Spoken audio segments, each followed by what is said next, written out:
Hi, this is the fellow passenger. Sorry for not posting any videos in a while. And before I do anything else, I would like to thank Stephen Price and Generation Alpha for supporting me on my mid-tier on my Patreon. And thank you all other Patreons too for hanging in there, even though I haven't been posting much. So what are we going to do in this video? We are going to make stuff out of noise. And I'm going to improvise a bit, but I want to use noise as the source for all my sounds.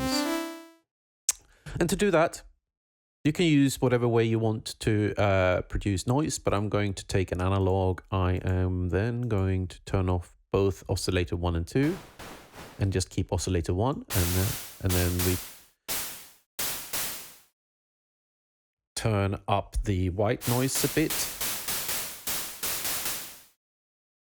The white noise, turn up the color so we get a full...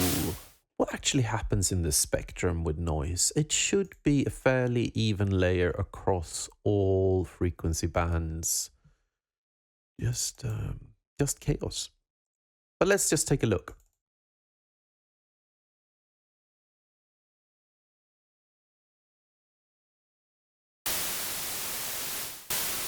Yeah, fairly evenly distributed. But let's see when we turn the color knob and see what happens with the frequency spectrum.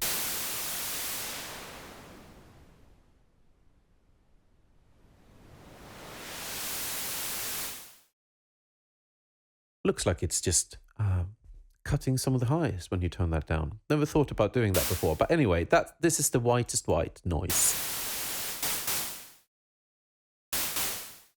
Let's create just a noise source that we're going to use to create all our effects. I did a few, probably months ago now, I did a video on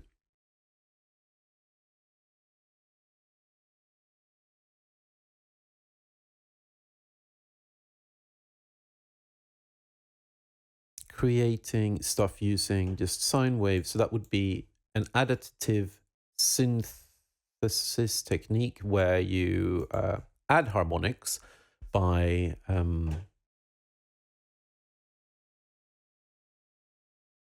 starting with the simplest form, a sine wave, which only has one fundamental frequency, and then you add more frequencies. This is going to be the complete opposite. This noise has got the full frequency spectrum, and then we're going to carve out all our different sounds from the noise. So I've set the envelope to have no attack, full sustain, and no release. So we just get a constant burst of noise, and I've just made a very long note here. It doesn't really matter which note you play because any note is going to produce frequencies all over the spectrum. And then we do right click and freeze and flatten to turn that into an audio file. And what we can do after that is if we hit Command J on a Mac, I think it's Control J on a PC, it will consolidate that, and that will tell you how you can basically normalize it, because here you see that it was recorded at minus 12 dB. So if I double click that, it will turn it into 0. I'm just quite loud. But we are not going to listen to that noise source as is. Now we're going to use this as our source to create a little bit of a track just using that noise source. I don't know how many times I've said that now. Shut up. And while I'm doing this, I'm probably just going to talk a bit of rubbish. Gosh, this is such a easy win to create a very basic hi-hat.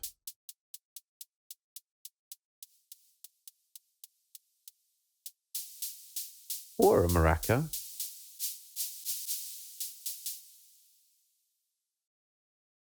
Let's make a drum rack.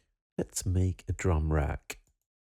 What have you guys been up to while I have been letting you down not making music? Well, I have been sort of making music, but I haven't been making videos.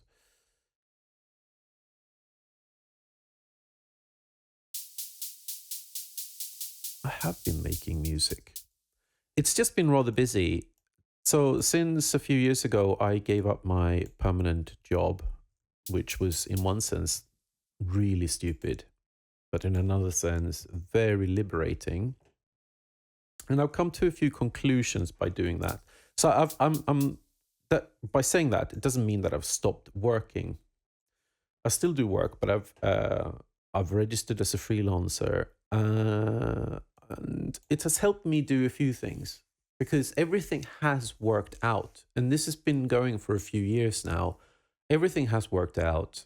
There was once where I had to rely on my partner just to bridge me. I knew there was some money coming in, but there was just 1 month where I had to borrow some. But otherwise, it has worked out. It has meant that I haven't been able to. I've been able to be quite restrained sometimes with my spending, but I think the good thing is that it has worked out, and I have been less stressed about it. But that also means that sometimes I get bursts with lots and lots of work, which has been recently, and that's been good because I've really needed to top up my funds.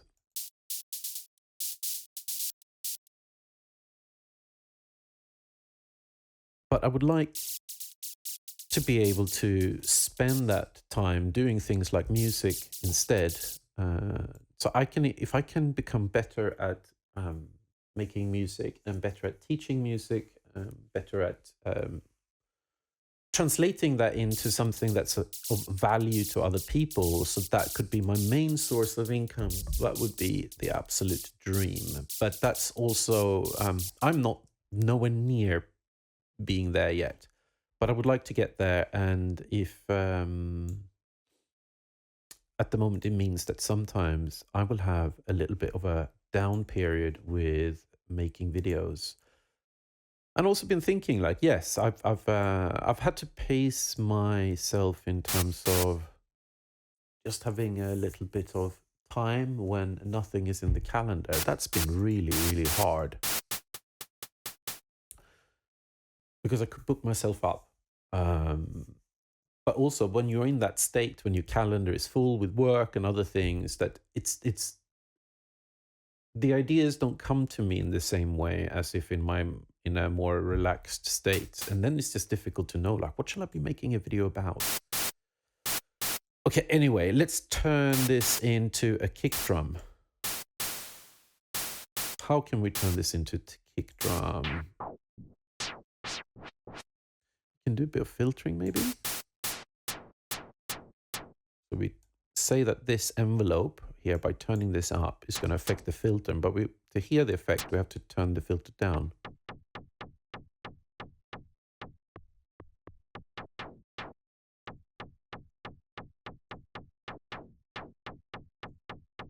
There's no oomph in here, is there? How can we create? What does this look like on the EQ now?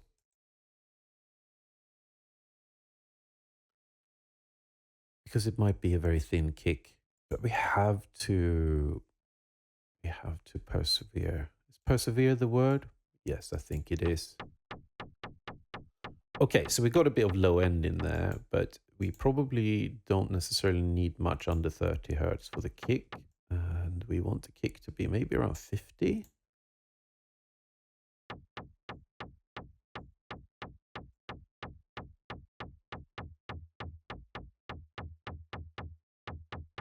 $80.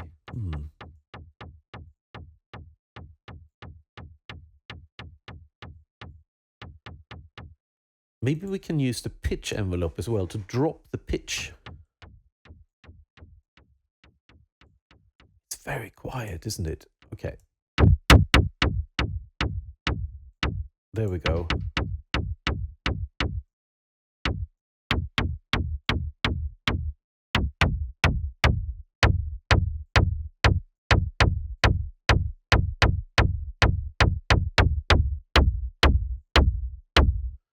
Okay, now we're getting somewhere.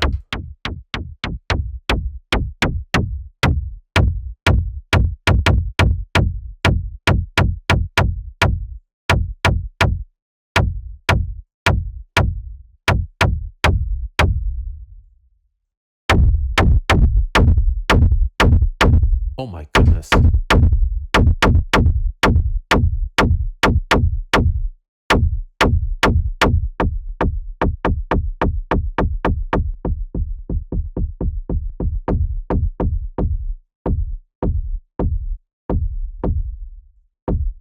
We want the kick to be mono. How does this compare with...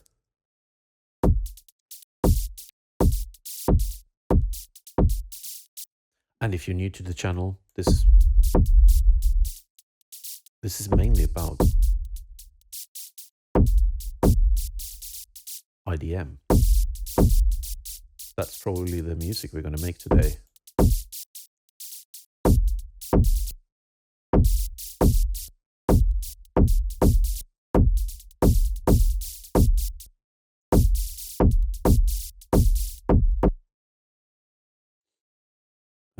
What can we do to make this interesting? Maybe like that.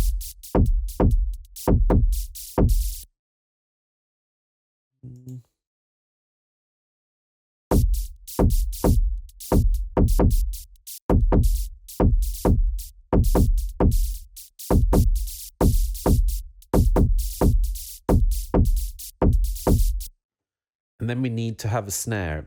Let's take that kick drum that we made. Let's see if we can snarify it a bit. That needs to have more of that in it.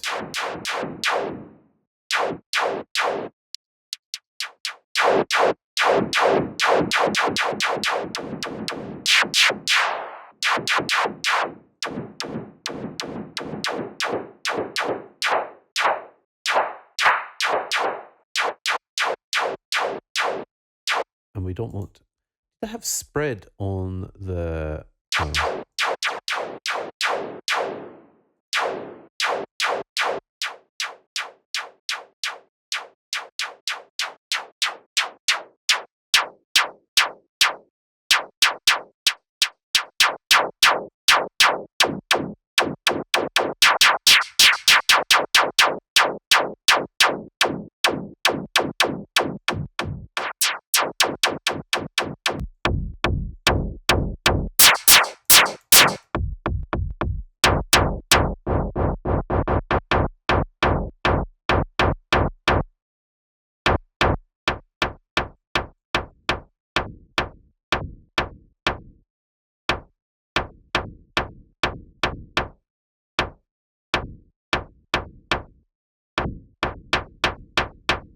Okay, we're getting into snare territory. We also need some saturation, I think. That's usually good too.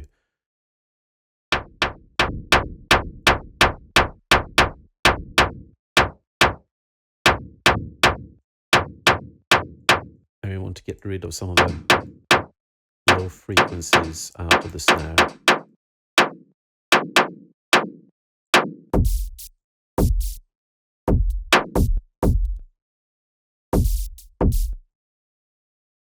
Maybe we do something like that.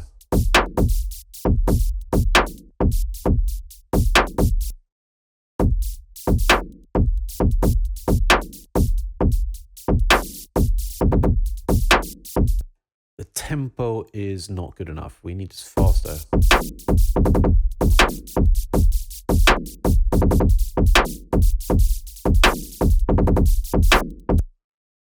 We need to get the hi-hat to tick a bit more, I think.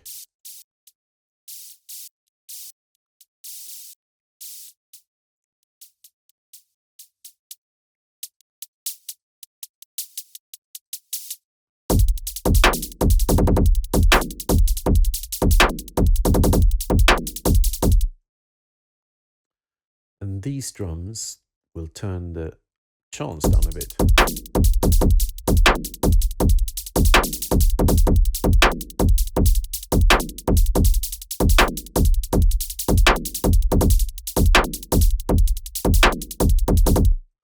We need some glitch percussion as well. So let's take the hi-hat and we'll put that there. And let's put this in some areas where there is no snare or kick. Someone said that was the plain drumming when you do that, when you don't overlap the kick and the snare.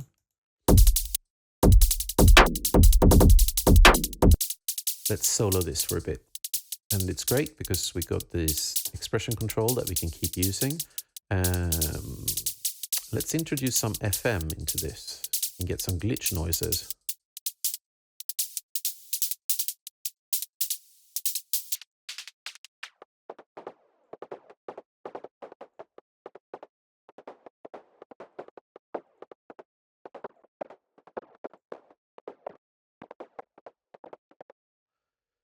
Can we loop? Yes, we can loop the filter envelope. Set that to loop. We want.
More expression control, that's what this is calling for. I should stop saying that. Someone was writing a comment the other day on my YouTube channel saying that I should look into Bitwig because I'm using LFOs, like so many expression control, yeah, LFOs and all that sort of stuff.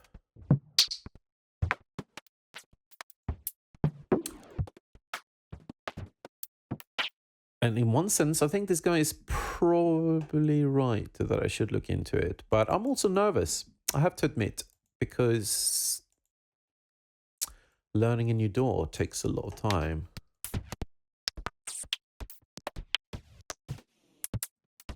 Let's cut the low frequencies out of this one because we just want this to be fairly high up. Do that. Oh, what did I do? Anyway, let's take the next one.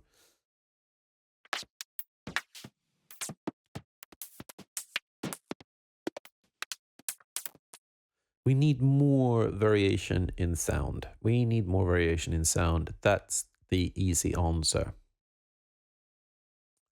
What can we do? Use the shifter maybe. Put that before the EQ, and we got still some expression control things here to use.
This delay thing that they got in the shifter is nuts. I love it. I have done a whole video on it if you're interested. I'll put the link in the description.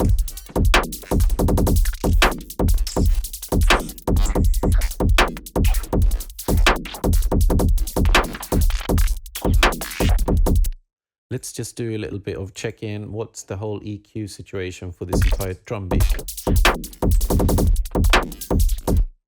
Okay, we don't need anything under 30 Hertz much here. Is that because my speakers don't go as low as that? Is it because I'm not in a club? Or am I just being really sensible? I find that around 200 hertz is a lot of where mud sits for me. So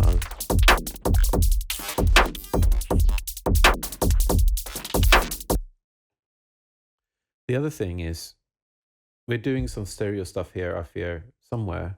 The hi-hats are in stereo, so maybe it's not too bad. But just for safety reasons, I'm going to take another EQ8 and set that to mid-side. And set it to the side mode, and then we cut. Move that up a bit, actually. I cut all the low end out of the sides.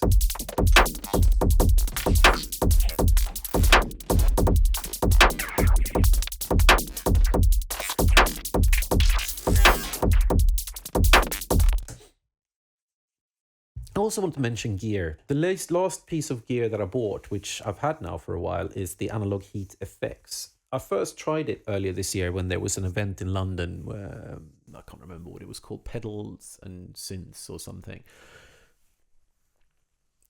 And that was the only piece of gear that really like, wow, this is making a massive difference. I think they were running a Digitact through it or something. And when you just turn it on, it sounded nuts. And I have been running Ableton through it. And goodness, it sounds good. It makes a big difference to the sound, I think. And also because they use the Electron Overbridge, which allows you to use a piece of hardware a bit more like software. Difficult to explain briefly, so look into Overbridge. It will be a nice way of integrating it into your system, and you can use it as your audio interface too.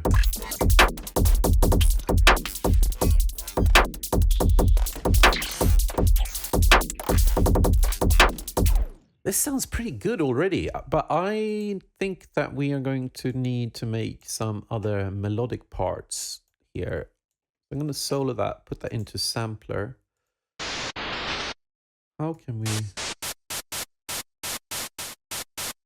Maybe we want some pads.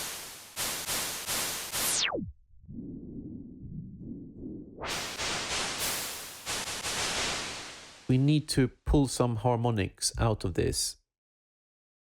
And we can do that with a spectral thing. I have to go into audio effects first. Spectral resonator, maybe. Okay, I'm pressing different keys, but I'm not getting different notes. But you can change that in this section. Set that to MIDI. And then we want the MIDI to come from this very same channel, channel 6 in this case. You can click this, and then we got it in polyphonic mode as well.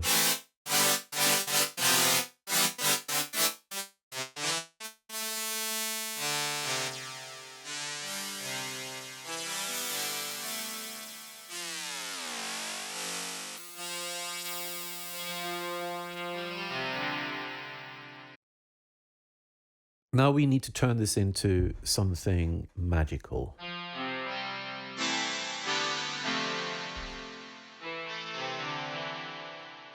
There's something about the spectral resonator that make it sound like a badly compressed JPEG or something. That is pretty interesting, but I also like the idea of trying to push beyond that and see if we can make some other interesting sounds out of it.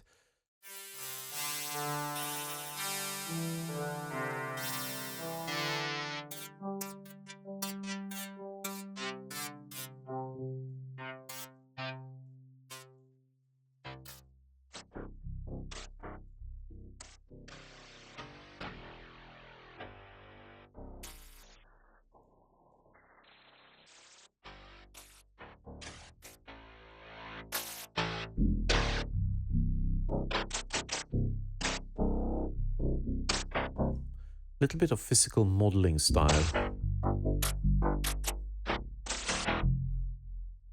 What can we do with this? What can we do with this? Do I want to make a bassline maybe instead? As I changed that envelope and cutting all the attack. Oh, mum. Not my actual mum. It was more a moment of losing my train of thought and I didn't know what to say. Let's set this to mono just to be sure that there is nothing.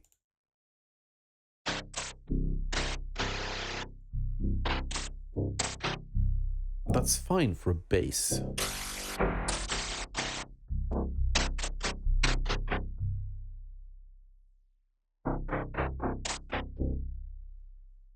Let's see what we can do here.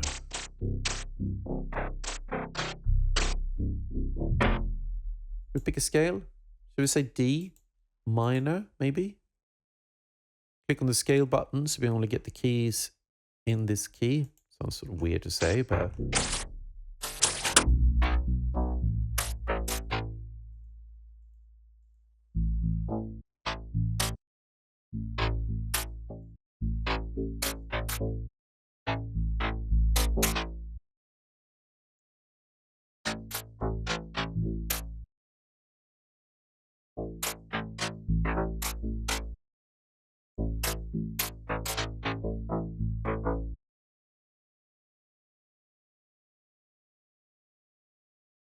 oh, it can't go below that.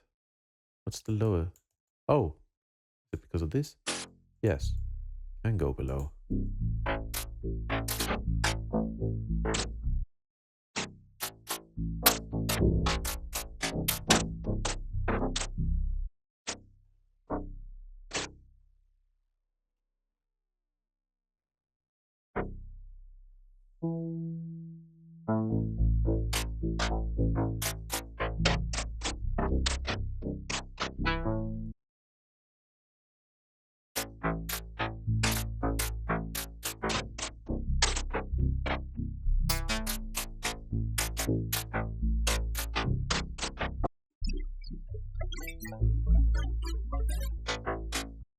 Maybe we can combine two of these. If we group that, duplicate it, and one is set to...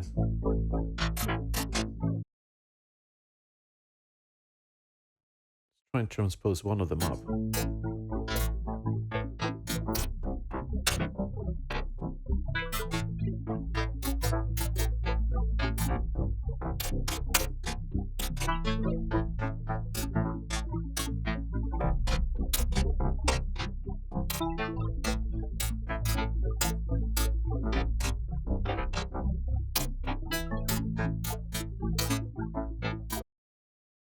Good start. Let's copy that whole channel.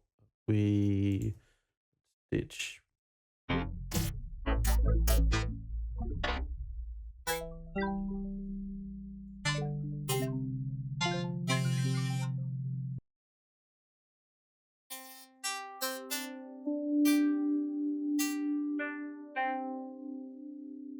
Maybe we don't want to modulate the shift for this one. And maybe we don't want this one in mono. We can create a bit of...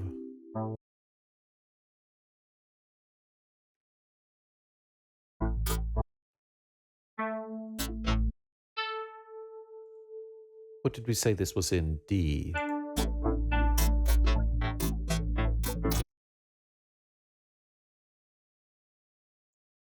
This loop a bit longer. I'm gonna make a melodic one here. Oh no, idiot.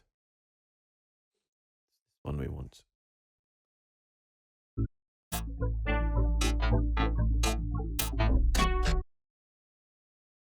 Scale.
We copy that track again. Let's solo that.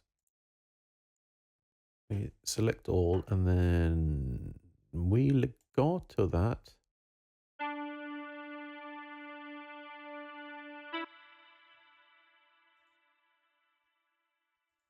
It's gonna work.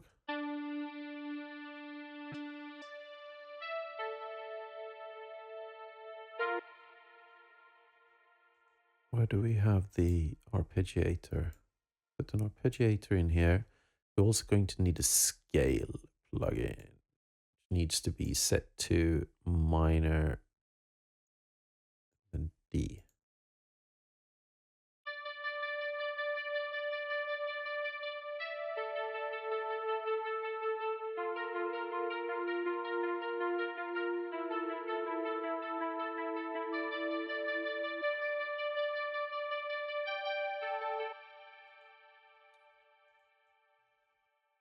Chord which sits before the arpeggiator, and let's just randomize them a bit.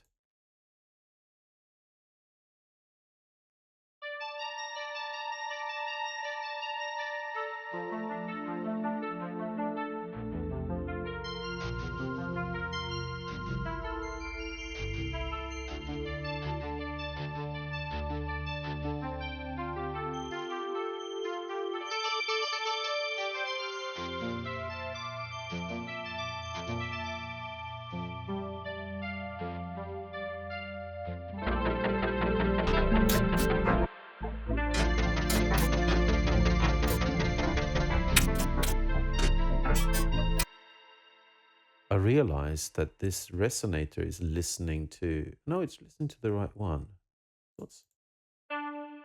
That's doing good things.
think that we can't have these go too low. I think we have to set them to something like that. We don't get those ridiculously low notes, because that just doesn't sound very good.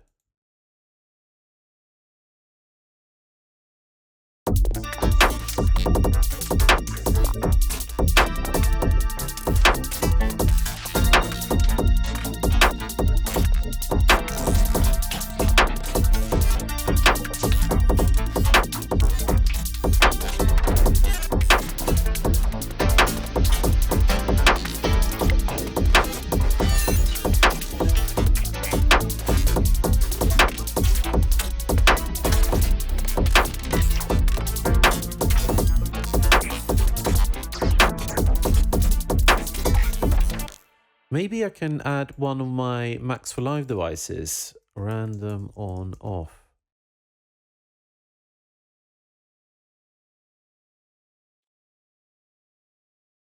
And then we map that to the arpeggiator. So every time it receives a MIDI note, it will choose whether the arpeggiator should be on. And at the moment it's 50-50% chance, but we perhaps want to lower that a bit. By the way, if you sign up to my Patreon, you will be able to get this project file, and that also will include this Max for Live device. Basically, every time it receives a MIDI note, it rolls the dice, and depending on the probability, it will either turn something on and off. So you map this to, yeah, a parameter.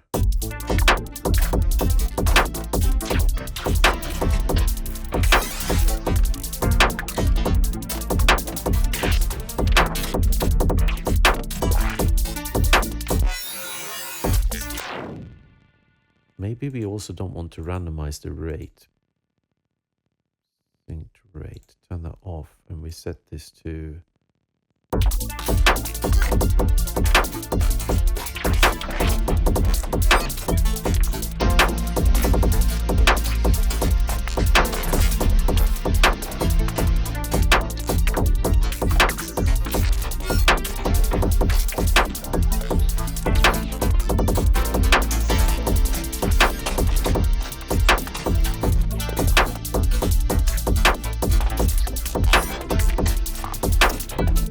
maybe it's the same with the chords, actually. We don't want just to have a whole bunch of completely random chords. Let's pick one from the predefined ones.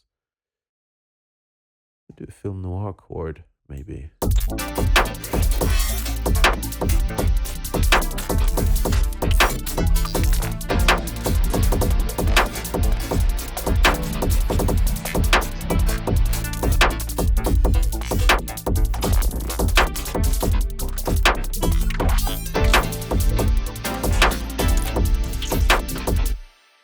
Where we can randomize. Oh.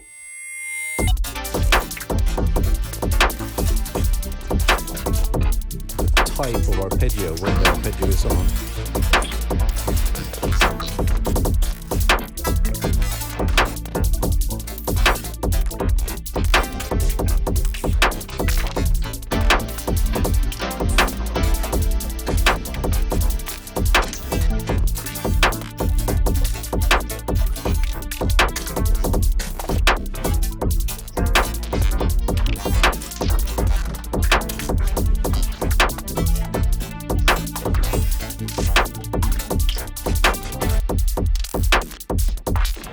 I think we're done. I think you've gotten a good idea that you can do quite a lot with noise. But just let's listen to the individual channels, and then we'll listen through to the whole thing. And then I'm done with the video. I'm going to upload it to my Patreon. And I hope you enjoyed this little creative explorer.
Okay, thank you very much for watching.